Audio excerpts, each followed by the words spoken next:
بسم الله الرحمن الرحيم. والحمد لله رب العالمين، وسبحان الله العلي العظيم. نحمده ونستغفره ونستعينه ونستهديه. اللهم يا رب صل على الحبيب المصطفى النبي الأمين خاتم الرسل والأنبياء أجمعين، وعلى آله الأطهار الميامين، وعلى صحبه المختارين. اللهم يا علي يا عظيم، اللهم ربنا، اللهم لا تزغ قلوبنا بعد أن هديتنا،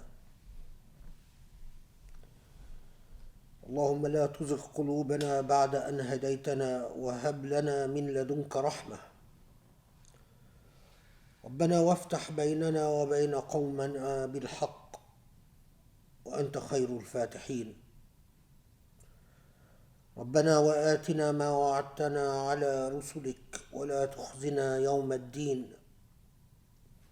ربنا عليك توكلنا وإليك أنبنا وإليك المصير، فاللهم اغفر لنا ذنوبنا وكفر عنا سيئاتنا وتوفنا مع الأبرار.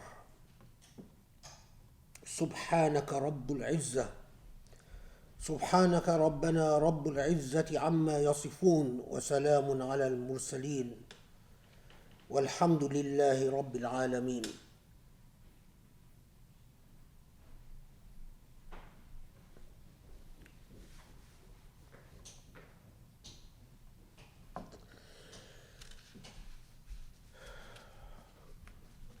Well, again,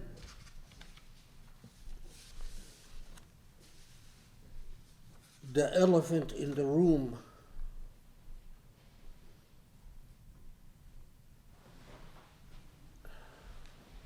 that every Muslim on the face of this earth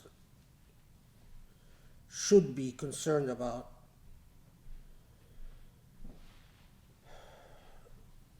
is yet again what Israel is doing to fellow Muslims, especially the recent terrorist attack that Israel waged in Lebanon.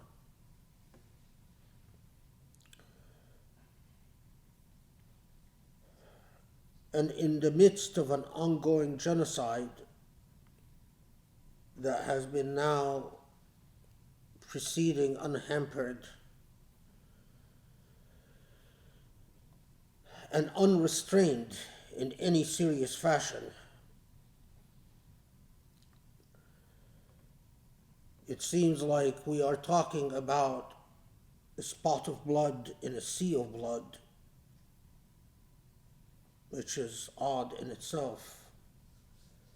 But nevertheless, to my mind, any khutbah this Jum'ah that does not acknowledge and speak about the obscenity that unfolded and continues to unfold in our world points to an ocean of wrongs. Not just something wrong, but an entire ocean of wrongs. But before I get there,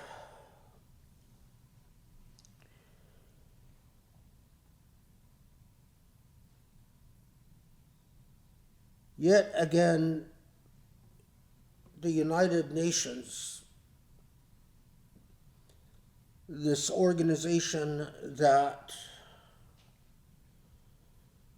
was created by the victors of World War II in our post-World War II world. The colonial powers that have dominated the world, which is basically the white man's world. The very colonial powers that fought World War II and the very colonial powers that were the victors in World War II. And because, again, for the millionth time, Muslims are poor students of history, they are not taught about the importance of real history, of a real and serious engagement with history. In their schools, they're not taught or sensitized to the importance of history in their families. They're not taught about the centrality and importance of history in their social, civic engagements or organizations, in their social lives. They are taught about the importance, perhaps, maybe, and that's a very big maybe, of theology and ideological convictions, but not history. And there is a huge difference between the two.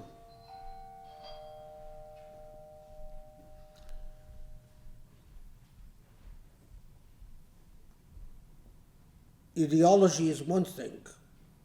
Theology is one thing. History is quite another. Because they are not sensitized to the importance of history, Muslims collectively in our modern age are poor students of history. And only if you knew enough about the Islamic civilization, the irony about that would strike you, because in fact, Muslims were really the first originators of the field of historiography, and the entire endeavor of documenting the past with an element of accuracy, or at least the effort, the attempt at accuracy, and some measure of objectivity.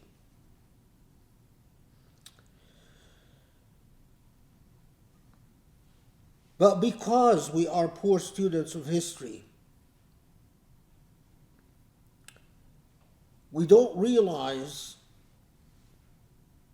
what the creation of the United Nations after World War II meant for the Islamic world. So many Muslims, whether we realize it or not, in fact, transferred their sense of trust and their sense of safety, as crazy as it sounds, as delusional as it is, even to our very day, from their historically embedded institutions like the Khilafah, the Caliphate, like the long-enduring Ottoman Empire, and other traditional institutions within their societies,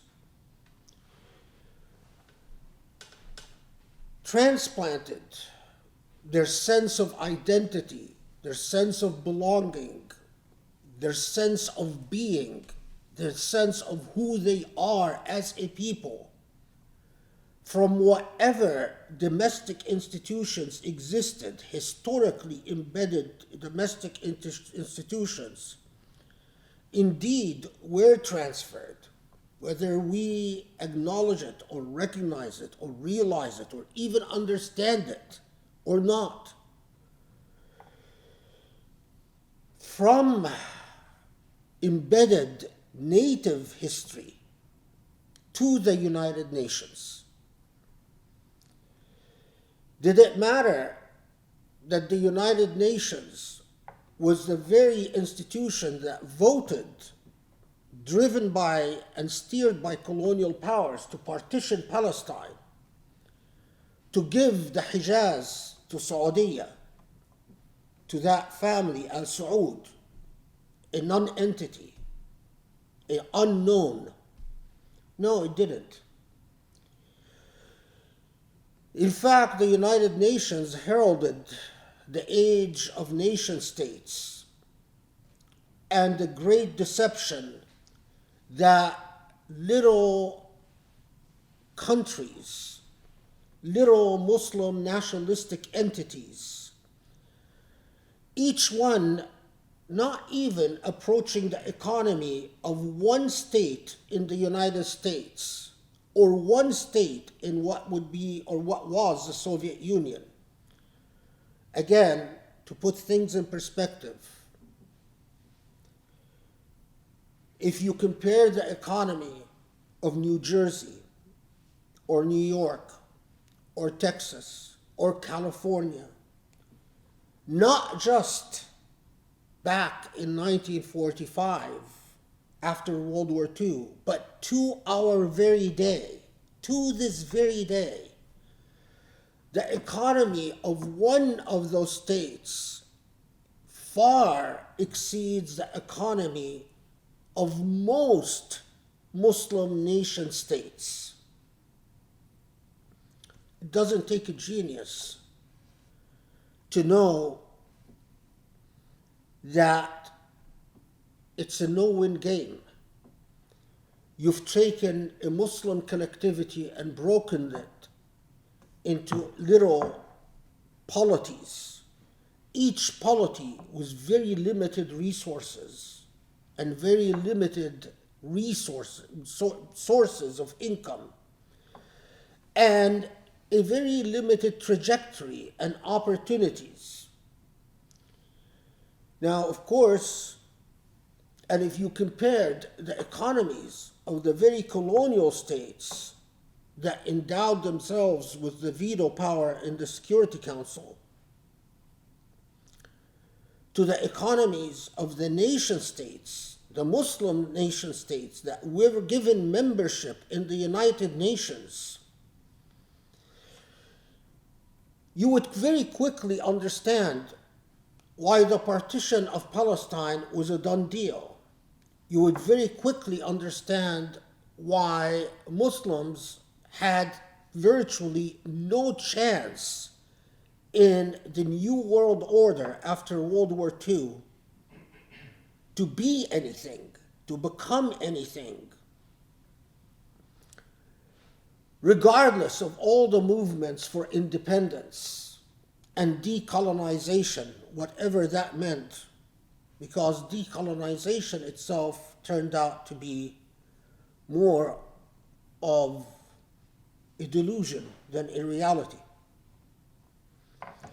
To our very day, the economies of most decolonized countries are controlled by the former colonizer, like the economies of so many African states are controlled by France. The economies of so many countries that were controlled by England are now controlled by the United States. The United States, simply by controlling the amount of money deposited in its reserves, in its banks, can destroy the economies of any Muslim state it wishes. Anyway, but that very same institution, the United Nations, yet again voted. And of course, because, as we said before in previous khutbahs, the modern Muslim psyche exists in a perpetual state of disassociation, where we hold things true, but the inescapable paradoxes and contradictions that surround our life are never confronted, never seriously dealt with, never even seriously thought through. We are accustomed, because of that perpetual state of disassociation, we are accustomed to not pause or think very hard or to analyze in any serious way what major institutions that govern our life and govern the life of our children and the children of our children, and indeed govern our destiny and our fate, what these institutions do or do not do, and what that might mean for our lives and the lives of our children and the lives of our grandchildren. So, yet again, although psychologically we have ignored our own native history of Muslim civilization, we know very little about our institutions of law, the economics of our past, the even topography of our past, at even the simplest level, even the ethnic makeup of the past of Islam and Muslim people. We know very little about ourselves. And what little we glean through hearsay and rumors and from the most tangential secondary sources. We don't pause and we don't analyze. So the General Assembly met and passed yet another resolution. The resolution calls for an end of Israeli occupation of Palestinian territories.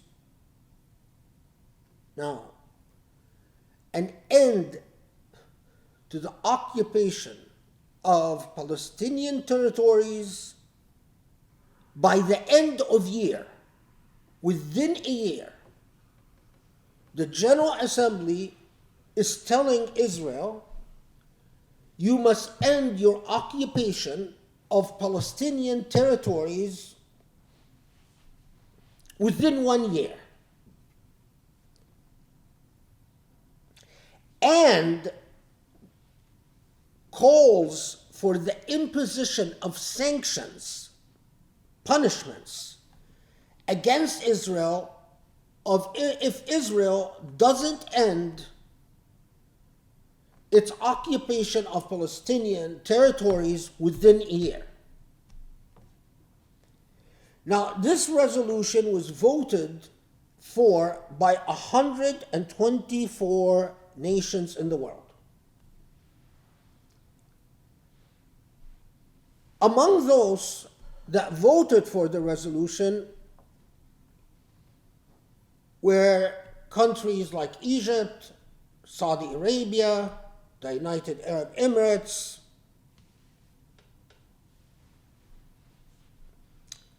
China. There were 43 abstentions and 14 votes against.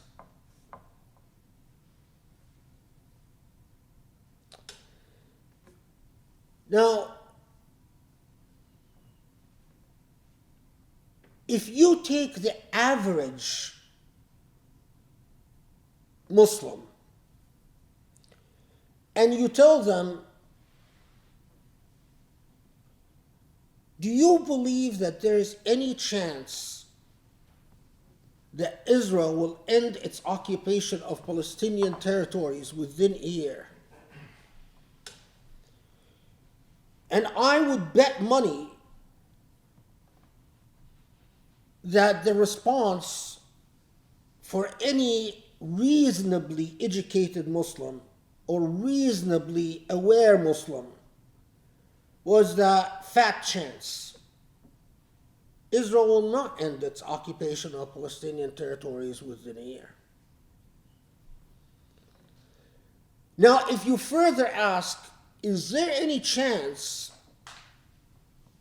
that there will be sanctions imposed against Israel for not ending its occupation within a year? That Israel is actually going to be penalized for not ending its occupation within a year, as this overwhelmingly supported resolution called for. And again, the safe bet for any reasonably educated person was that fat chance. Indeed, the very countries that voted for the resolution, like Egypt, like Saudi Arabia, like the United Arab Emirates, is there any chance that they would impose sanctions against Israel for failing to abide by the UN resolution? And your sure answer will be these very same countries that spent so much time negotiating the language of this resolution and drafting this resolution, and then arguing over the language of the resolution and voting and supporting the resolution, is there any chance that these very same countries will impose sanctions against Israel? And the answer will be no. Saudi Arabia, the United Arab Emirates, Egypt, and indeed, the vast majority of the very same 124 countries that voted for the resolution will not impose any sanctions against Israel for not obeying the resolution.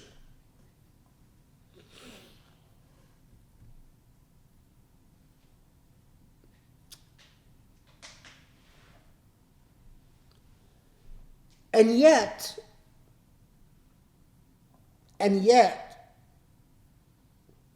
this is business as usual. Anyone that has any experience or any level of education with the international system and the international order will tell you there's nothing new here. This is the way business is done all the time.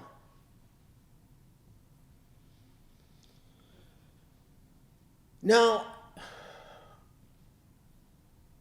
I want you to imagine a resolution supported by 124 nations, opposed by 14 countries. That's it. And most of the countries that oppose the resolution are these very small, effectively, territories of the United States, like Nauru, or of course Israel voted against the resolution, one of the 14s. Countries like Argentina or Fiji.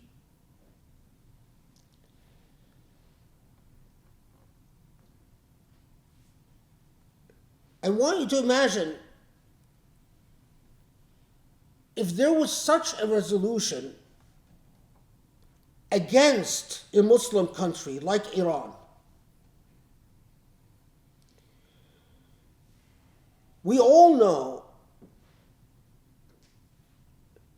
that there would be a fat chance, practically no chance, that the United States would ignore a resolution that has such strong support if it aligned with its own interests.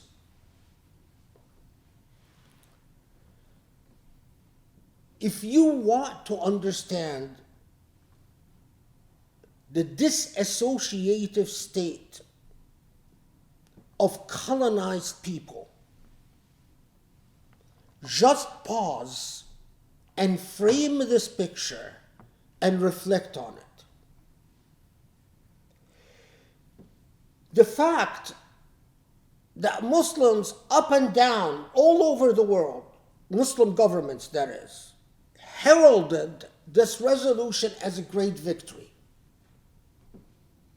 Qatar said it's a great victory. Egypt said it's a great victory. All the countries that you know have no intention to actually enforce the resolution heralded the resolution as a great victory. And yet, you and I, and these very countries that heralded the resolution as a great victory, know that it's all hot air. It's absolutely nothing. It means nothing. And yet, for so many Muslim countries, where they get their endorphins, where they get their sense of accomplishment and achievement, is exactly to fight battles with empty wins. To fight battles with wins that absolutely mean nothing, and they know that they mean nothing, and that it is all nothing leading to nothing.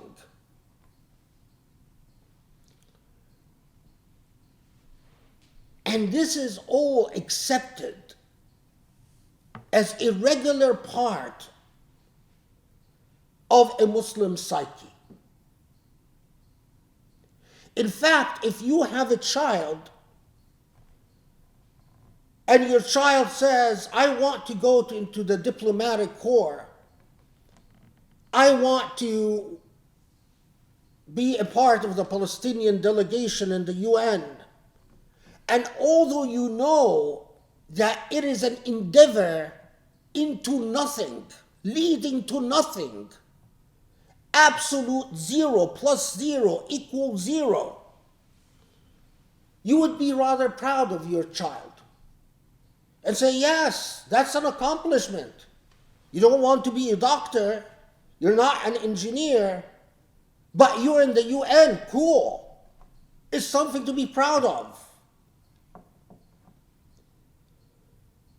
But that's exactly how colonized people think. That's precisely how defeated people think. Now, there were 14 votes against the resolution. And as I said, 124 for.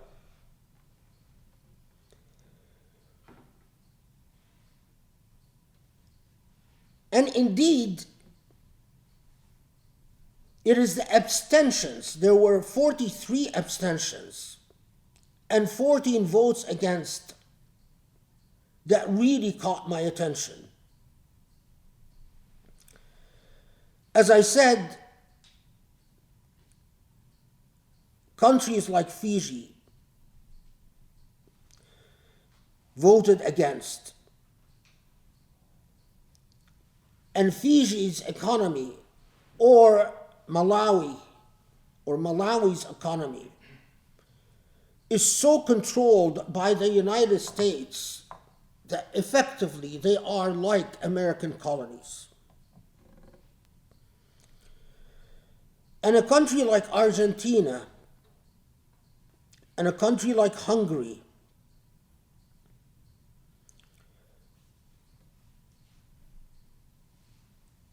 also voted against the resolution.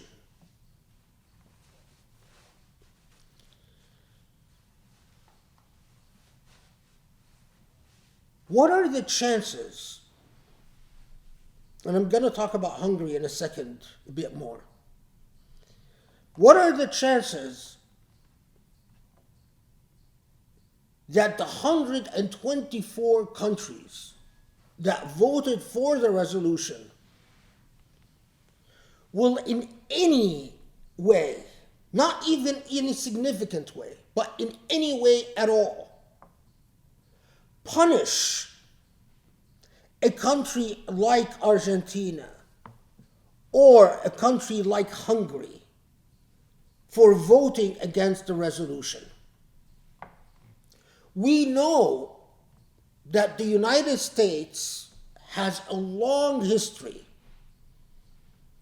and China and Russia have long histories of punishing countries that do not vote their way in the UN.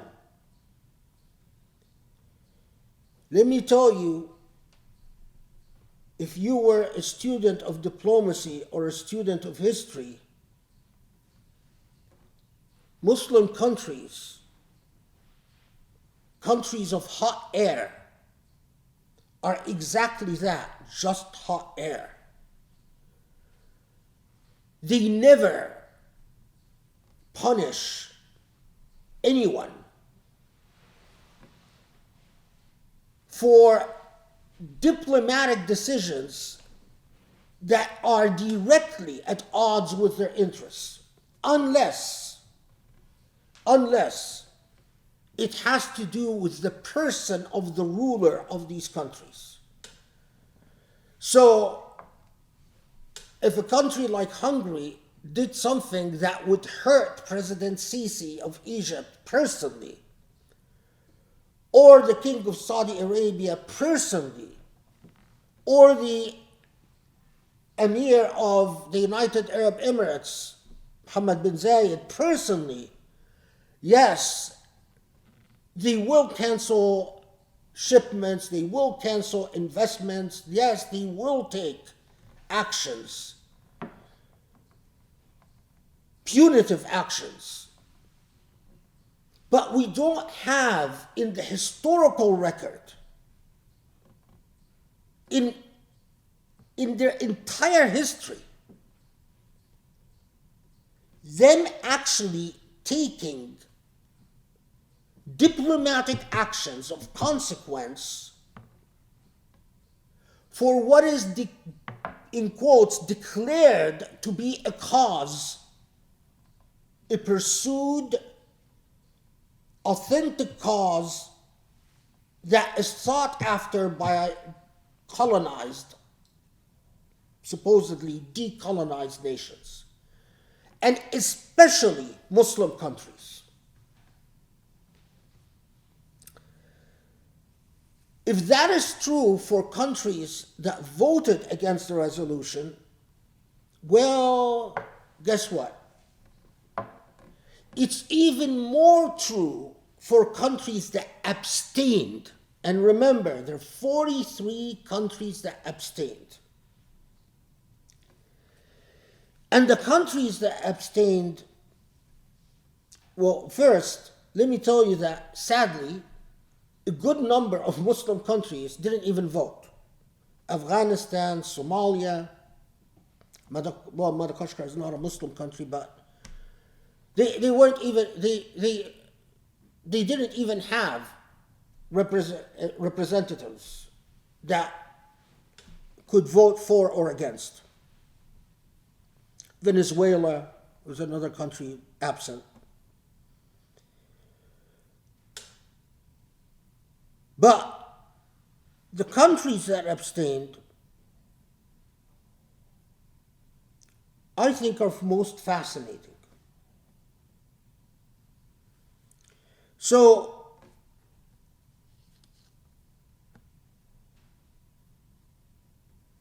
the UK, England, abstained. But who else abstained? Well, Ukraine,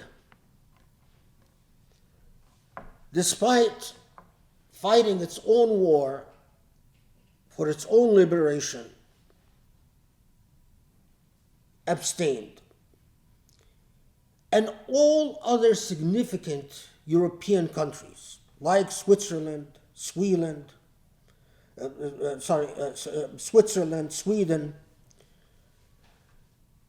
Serbia, the Netherlands, Slovenia, North Macedonia, Liechtenstein, Lithuania, Italy,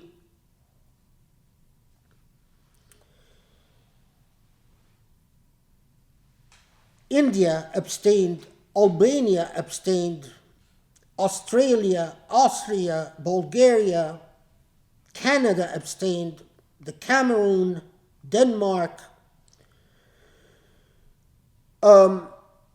Ecuador abstained, Ethiopia, Georgia, Germany, Guatemala, Haiti, Italy.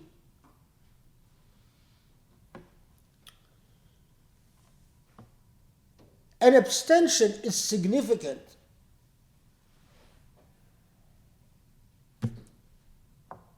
because although on the merits, the country doesn't wish to vote against you, because on the merits, they know it's not right. It sets a negative precedent. But they are also not willing to support your cause.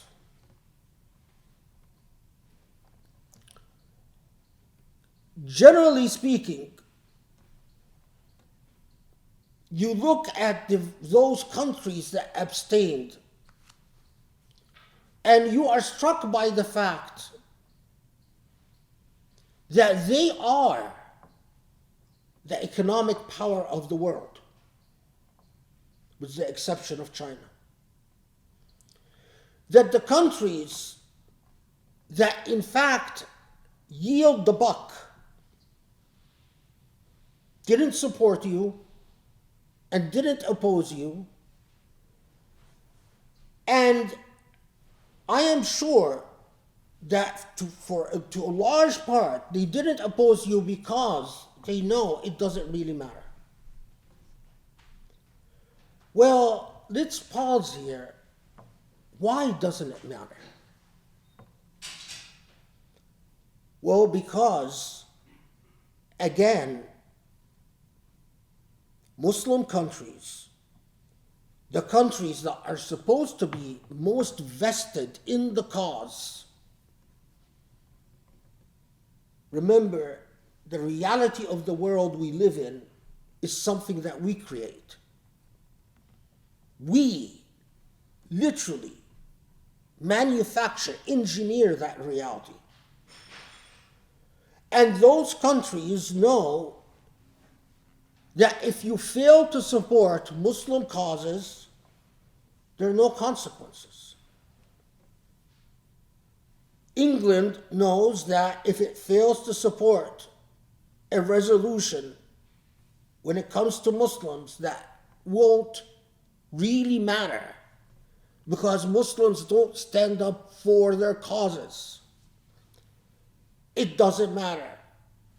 Germany knows it doesn't matter. Denmark knows it doesn't matter.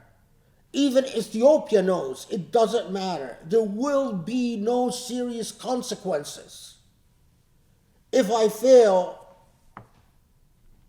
to stand by those Muslims.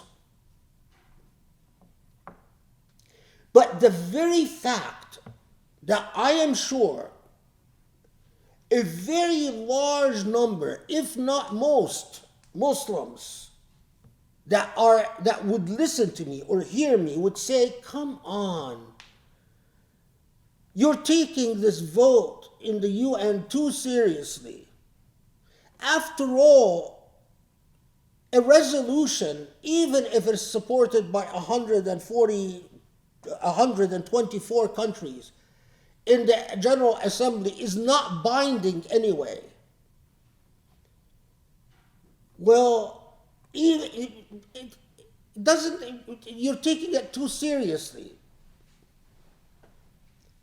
But look at the amount of disassociative states that we exist in our world. Why is it that the General Assembly, which is far more democratic in principle than the Security Council, its resolutions are not binding? And if they're not binding, and we are at peace with this, why is it that we work so hard, when I say we, meaning Muslim countries, to be represented in the General Assembly and to herald whatever happens in the General Assembly as a victory? And in the case of countries like Egypt and Saudi Arabia and the United Arab Emirates, not just a victory, but a victory that makes all alternative strategies unnecessary. So if you go to a country like Egypt and say, do you consider a military option against Israeli aggression?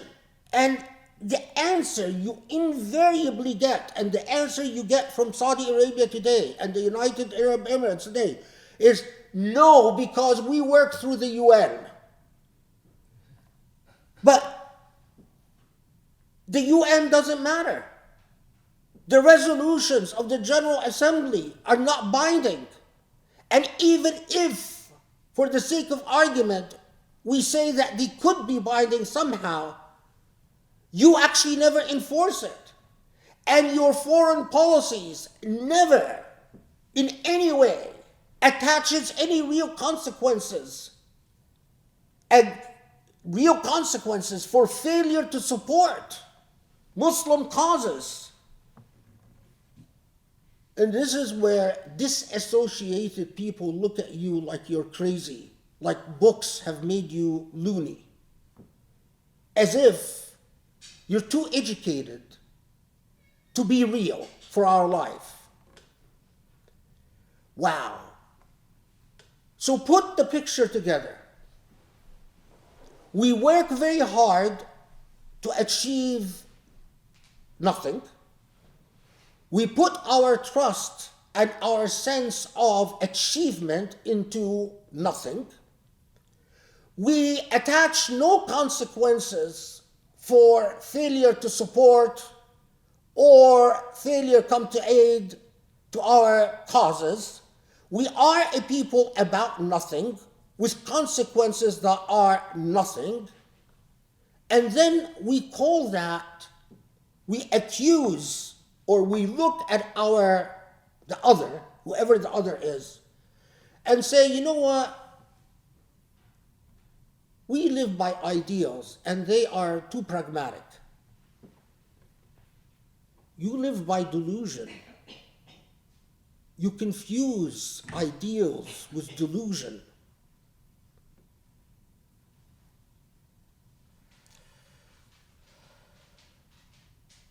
Now,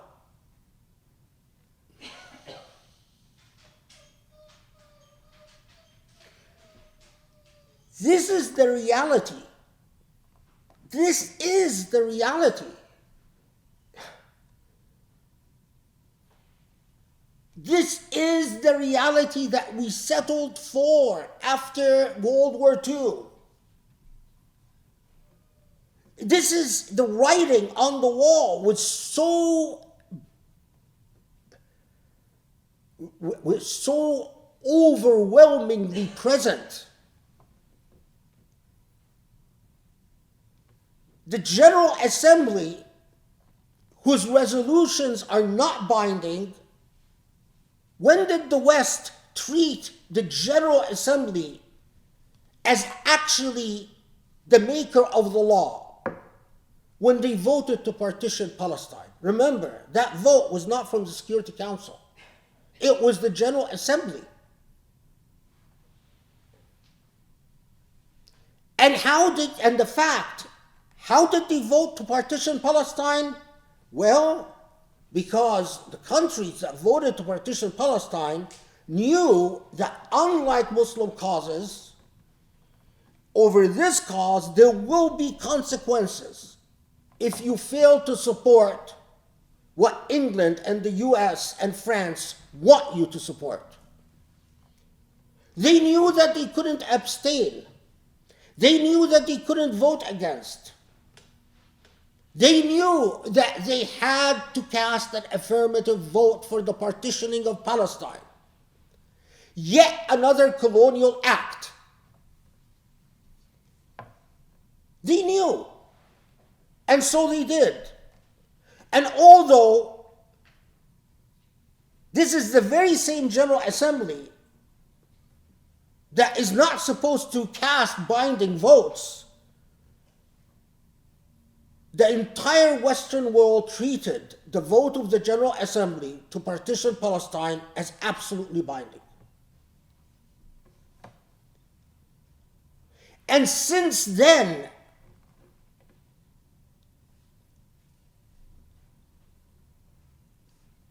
the world of diplomacy knows that when it comes to Muslim causes, whether Muslim causes in China, Muslim causes in India, Muslim causes in Burma, Muslim causes in Palestine, Muslim causes in Afghanistan, Muslim causes in Iraq, Muslims don't do anything to, in fact, give teeth to their causes. A student of history and a student of diplomacy would know that.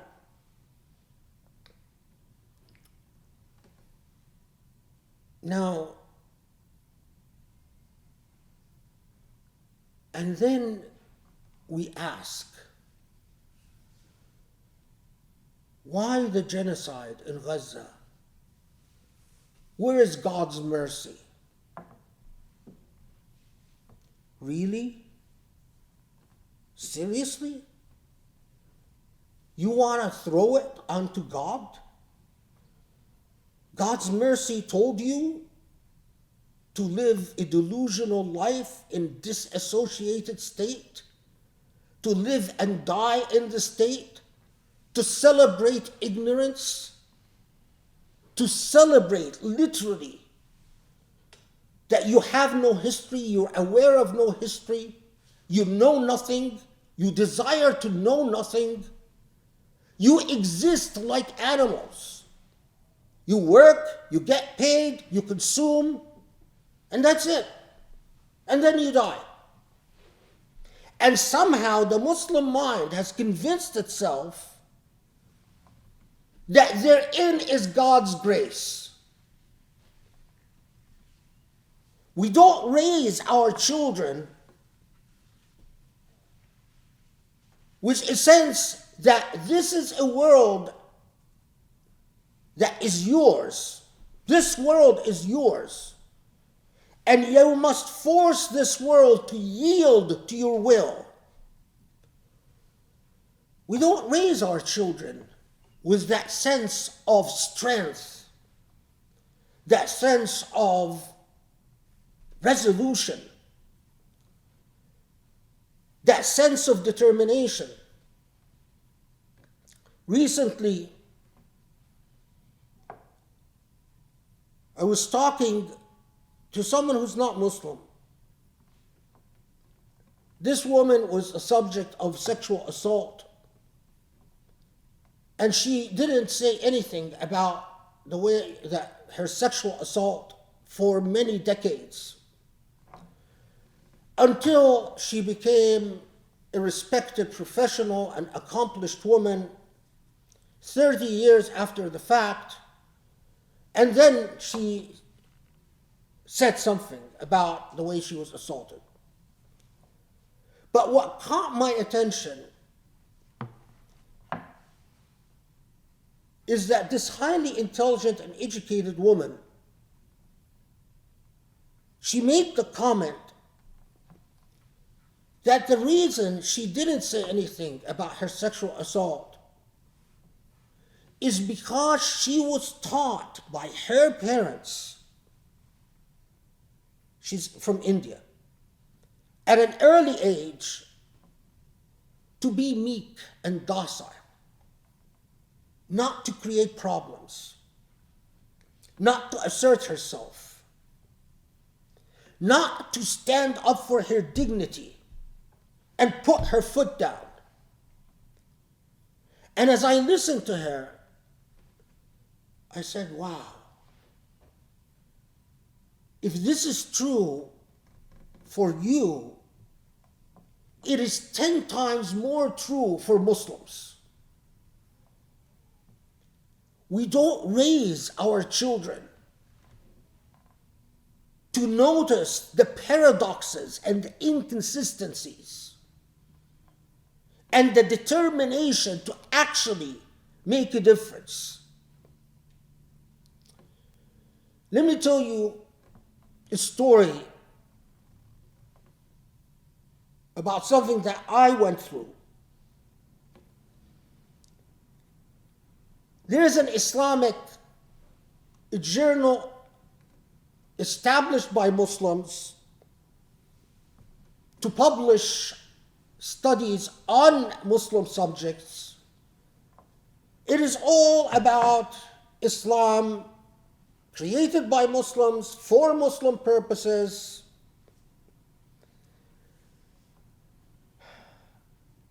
I'll be honest, I was both surprised and in awe and even a bit of admiration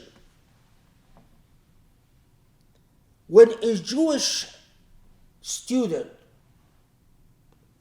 who's a member of the Federalist Society, who was an Islamophobe, just stepped in.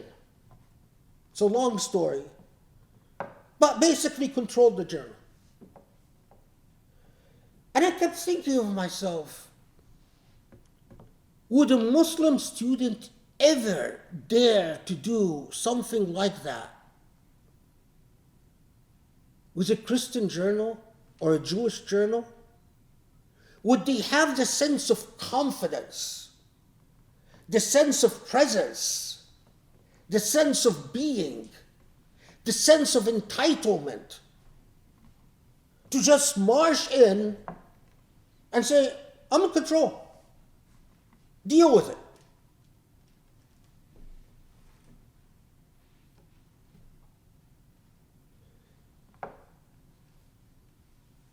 Through my experience in the academic world, I have heard Muslim students time and time again worry about how they're going to make a living, how are they going to get jobs,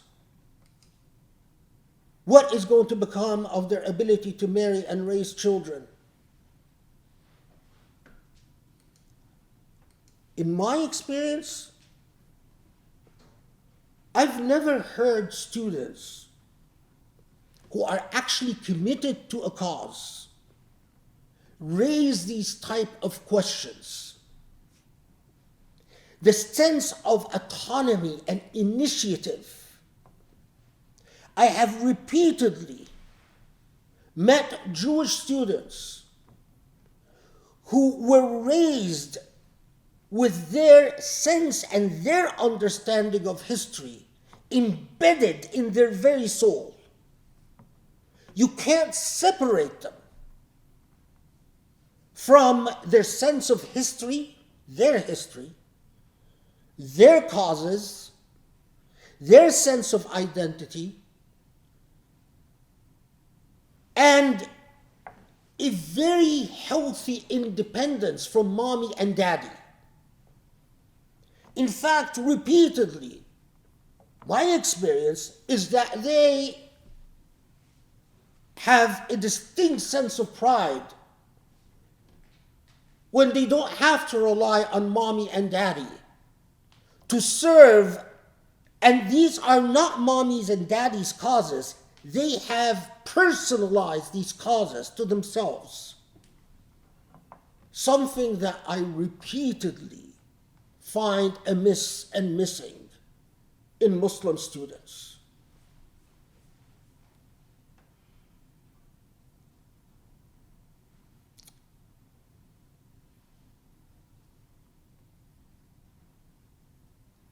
Knowledge and a real sense of being and pride are the types of elements that are necessary to notice what is wrong in your world and to think outside the box. Not just one box, but all boxes. To be able to overcome the challenges of your state and your being. This is especially true for Muslims in the United States. And especially true when we see a terrorist attack of the scale and of the disastrous precedent that we just witnessed in Lebanon. أقول قولي هذا واستغفر الله لي ولكم واسأل الله يستجب لكم. بسم الله الرحمن الرحيم وسبحان الله العلي العظيم والحمد لله رب العالمين سبحان اللهم صل وسلم وبارك على محمد وعلى آله وأصحابه وعلى من اتبعوا بإصلاح ليوم الدين. Okay. So, in the first time in history, and in a very dangerous precedent, a disastrously dangerous precedent, Israel somehow is able to detonate, make literally pagers and cell phones and walkie-talkies blow up. Now, several things. It is a shockingly terrorist attack because the very nature of terrorism is it's an indiscriminate attack. In order to strike members of Hezbollah, what is needed, according to Israel, is to blow up, detonate pagers, walkie-talkies, cell phones for a whole bunch of people in order for just on the chance that in waging that attack, you will strike at your enemy.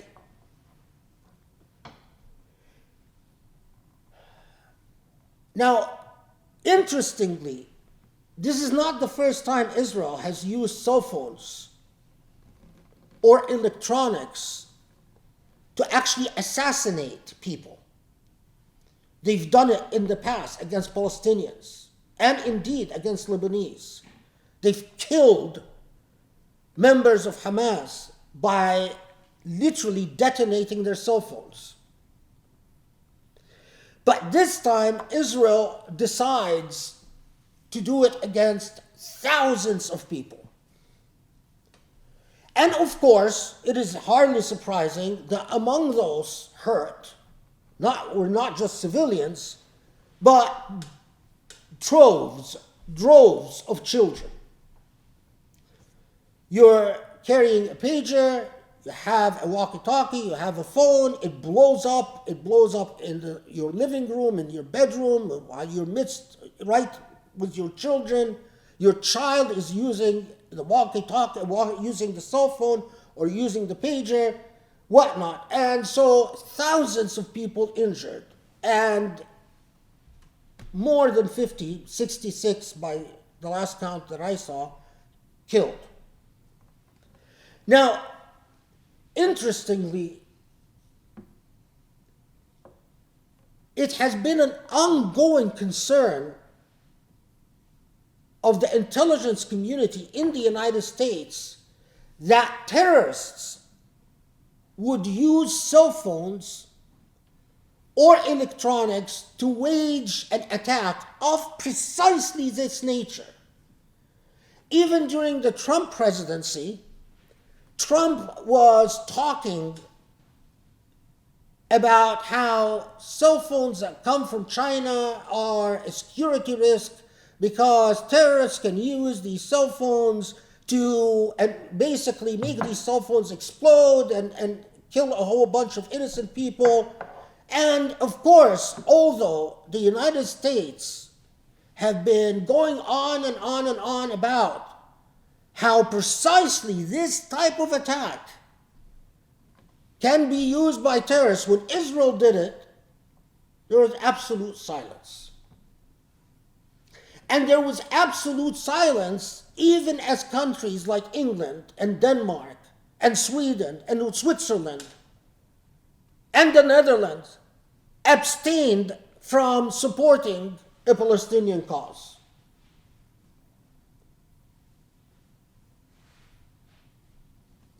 What these countries are telling you is unmistakable.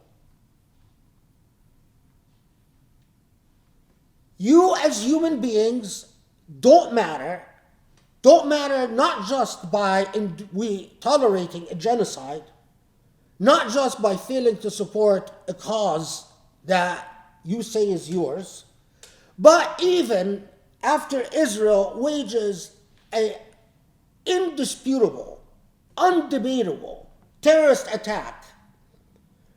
By the very nature of terrorism, you want to strike against party A. So you strike against A, B, C, and D just on the chance that you can kill party A. That's terrorism. And that's exactly what Israel did.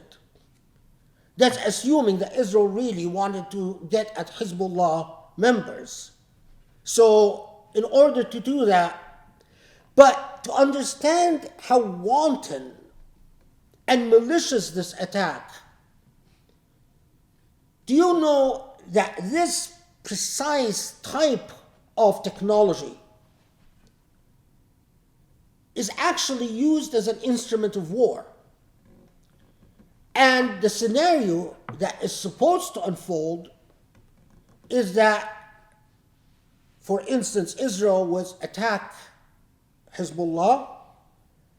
As Hezbollah is in the midst of a military operation, you detonate the cell phones or the pagers. Therefore, undoing their entire network of intelligence that is able to prosecute whatever battle they're in. In other words, normally, that type of act, when it has military objectives, is something that you reserve when there's an actual live military engagement.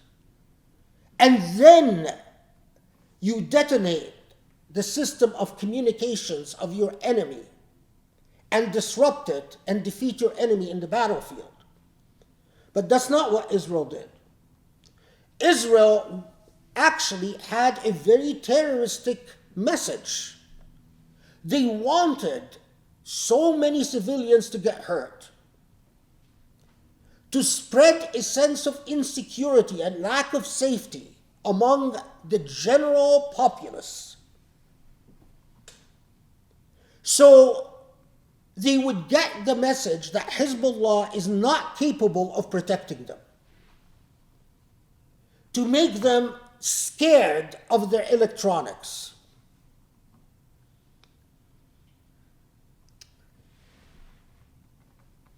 What is remarkable is that immediately the question came up, how did Israel manage to put explosives in these electronics, and when did Israel do it?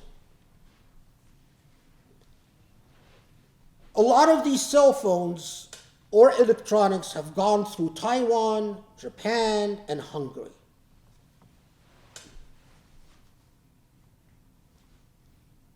Taiwan, of course, said it's impossible that this was done.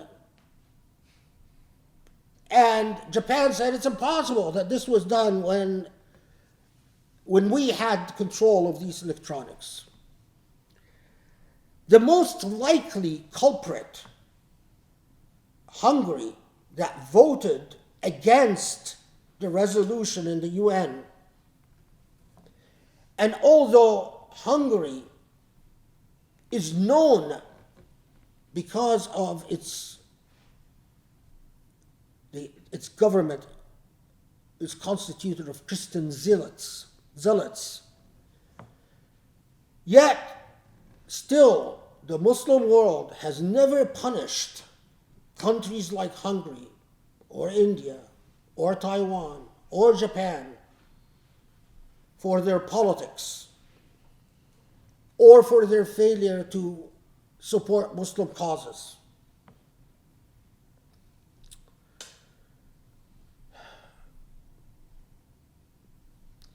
But the implications of this terrorist attack are not just alarming, because supply chain terrorism is a very real thing and a very dangerous thing. Basically, this precedent tells you that any electronics that you have are not secure. You don't know what listening devices are in these electronics, and not just these electronics can be used to spy on you, but indeed these electronics can be used to kill you. What greater terror and terrorism could there be? And yet, our government didn't issue a single comment, didn't even connect its long history of warning against supply chain terrorism to what Israel did. Didn't even say, look, we've been talking about this a long time, and look here, Israel did it. That proves our point. No, there's absolute silence. But again, what made me pause and what got my attention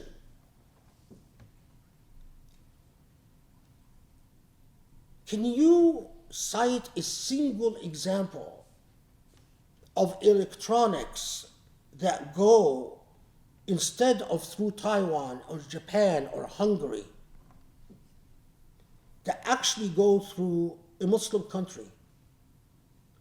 Can you cite a single example of a Muslim country that has a record, an impressive record in producing anything electronic? For all the hubris, all the talk about Sharia and Quran and Sunnah and fitna and all the things Muslims love to talk about,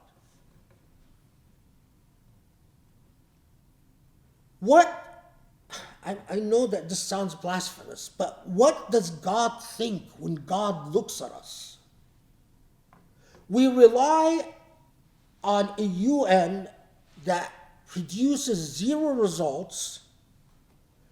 We have embraced a nationalism that has led to disastrous consequences. We as Muslims have even an antipathy and hostility to our own history. Most Muslims, if you tell them, what do you think of the Khilafah? They will give you, this sounds backwards, medieval. We are even vulnerable when it comes to something like, what do we use for our modern life, electronics, and what do we take, what we could possibly excel in?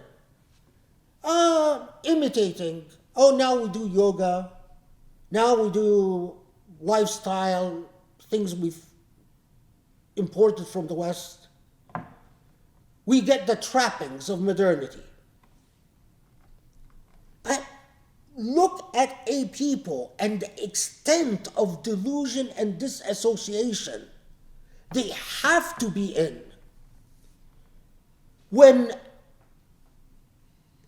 a country with a relatively small history, a history that only goes back to the 40s, is able to do something as intrusive and as demeaning and as degrading as terrify you while you are at home in the midst of your children by blowing up your electronics, and you are utterly powerless to do anything because you can't turn to another Muslim country like Iran and say, well, we want our electronics to come from there, instead of a country that actively and assertively votes against your causes and what you are supposed to, your causes, your very objectives in life, like Hungary.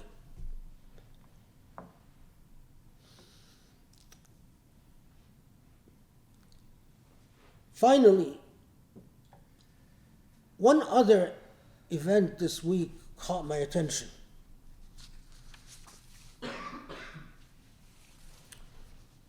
On a sidebar, unfortunately, in the interest of time, I'm not going to go into it, but yet another U.S. citizen was killed by Israel, shot through the head, like this time an American Turkish citizen, like Shireen Abu Akleh, the American Palestinian, and the American government, as if Israel has not at all, just simply said, we'll trust the Israeli investigation.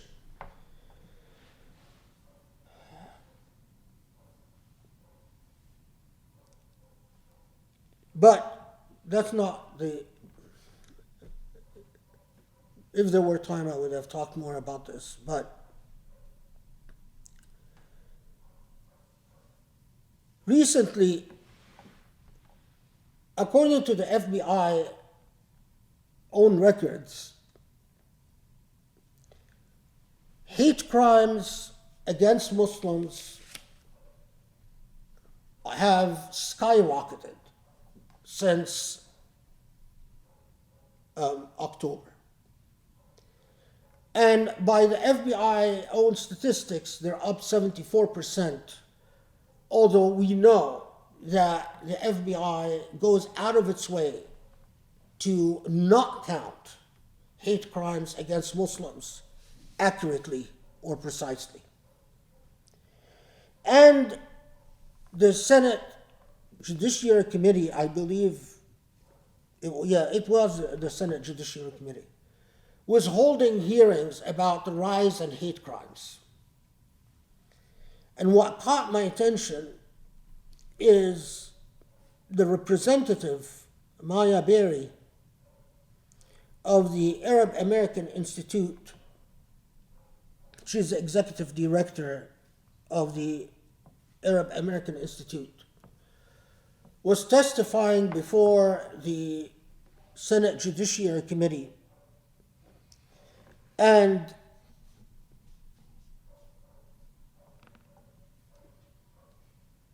Senator John Neely Kennedy from Louisiana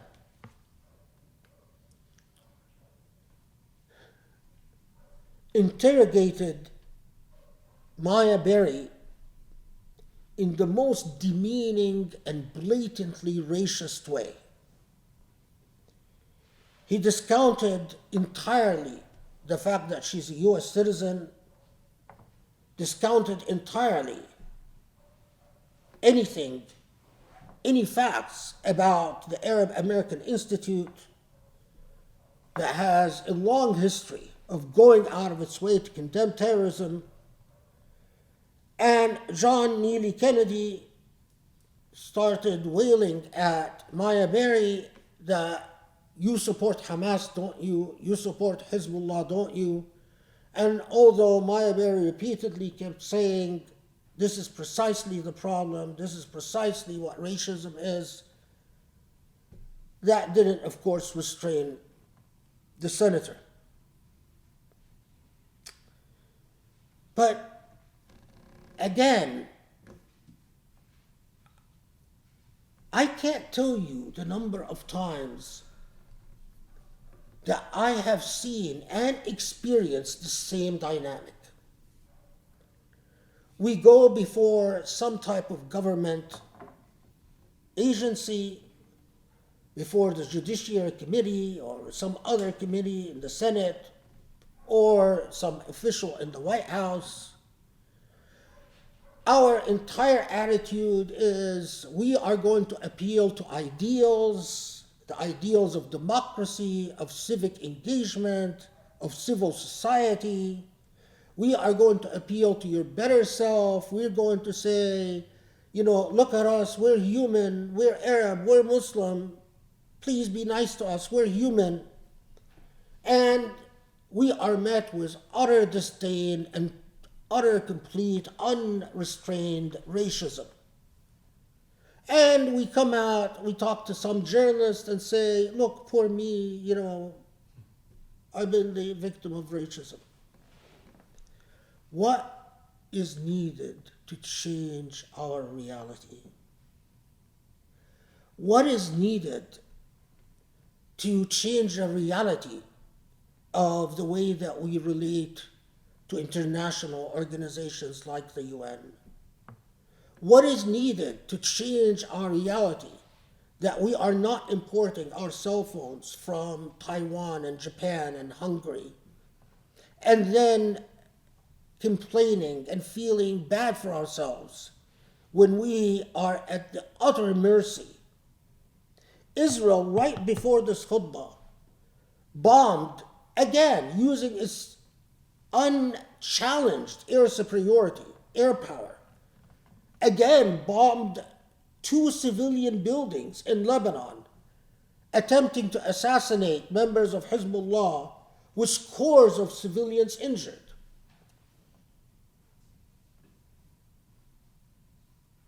Well,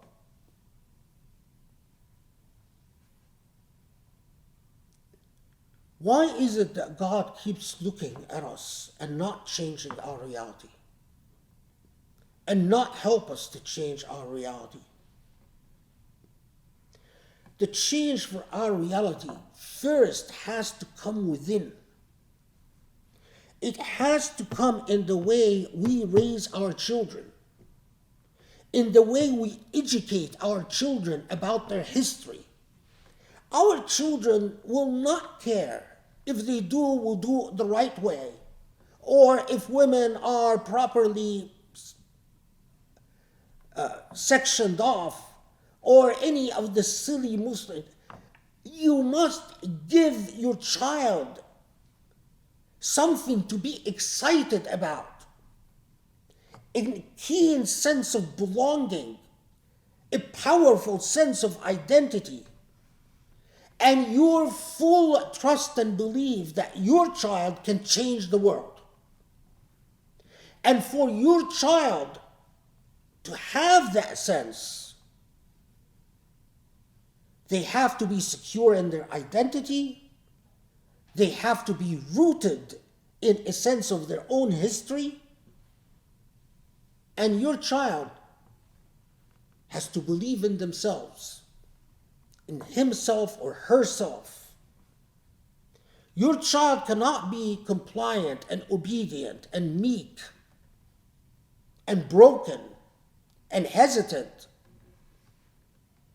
These are values that will not produce change. Your child will not produce change if you teach your child your job is to distrust the world around you, so you have to basically invest your entire self in just making money, because money is your sole security in existence. Your child will not change reality if you basically teach your child your mission, your job is just to live a happy life and die, or to just get married and raise their children and die. It has to start where God looks at our hearts and minds and says, these people deserve a change in fate. I will help these people because they are helping themselves.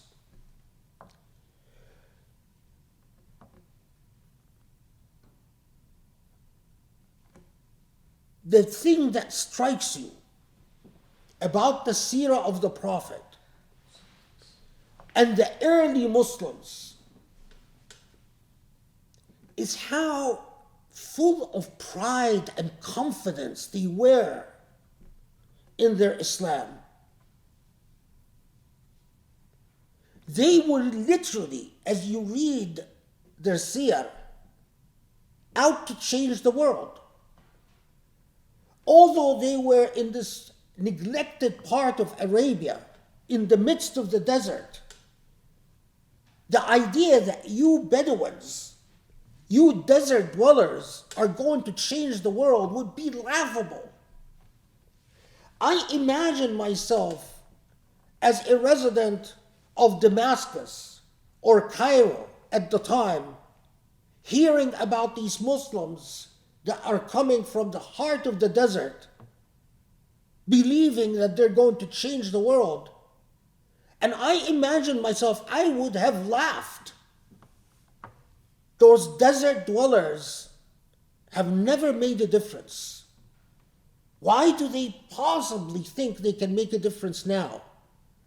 We've known about the desert dwellers of Arabia for centuries. Egypt never paid attention to them. The residents of Asham never paid attention to them.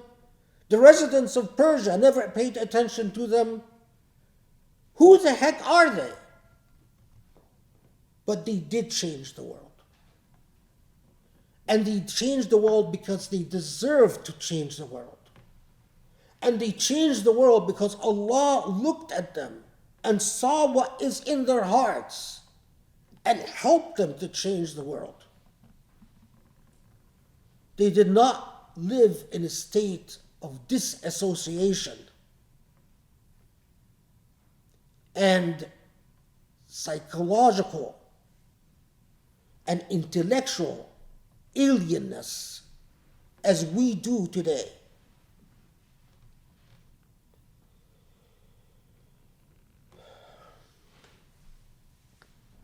One last point. I've said it a million times and I will keep saying it till the day I die.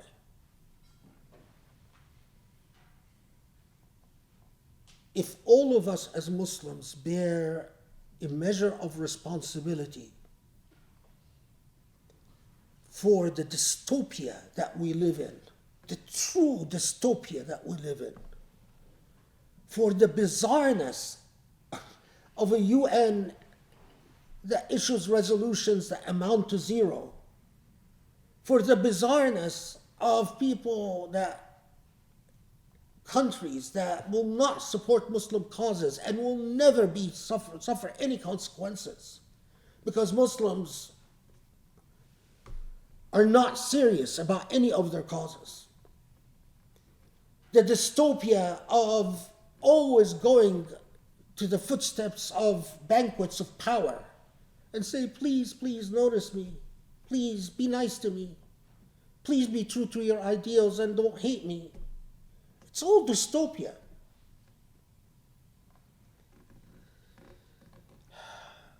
If all of us bear a measure of responsibility, the disproportionate responsibility must be borne by wealthy Muslims. I would hate to be a wealthy Muslim in this day and age.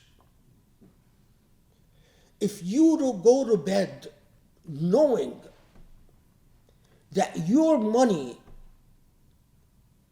is earmarked to promote and further your own luxury, your own sense of safety in this world, your own narcissism, an inflated sense of importance, rather than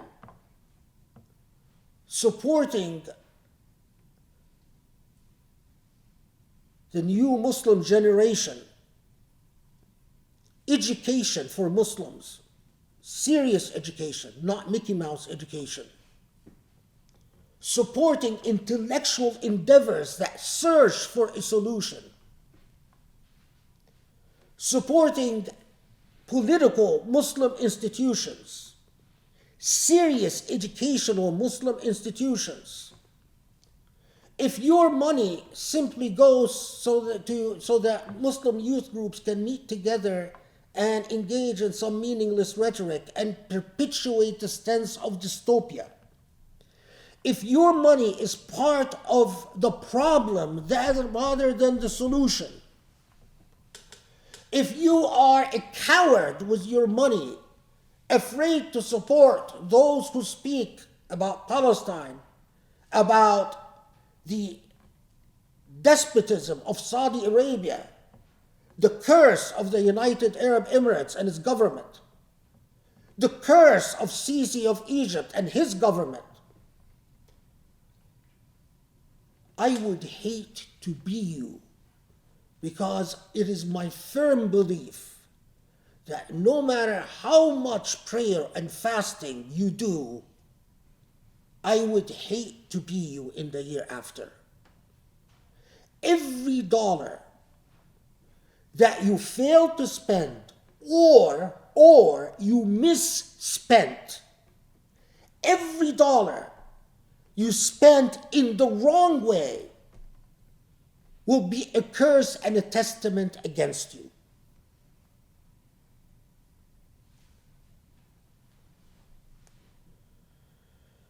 Will be a curse and a testament against you. Rest assured of that. Allahumma ighfir lana. Allahumma afu anna. Allahumma hadina li aqraba min hadha rashada. Ya Rabbal Alameen. Allah,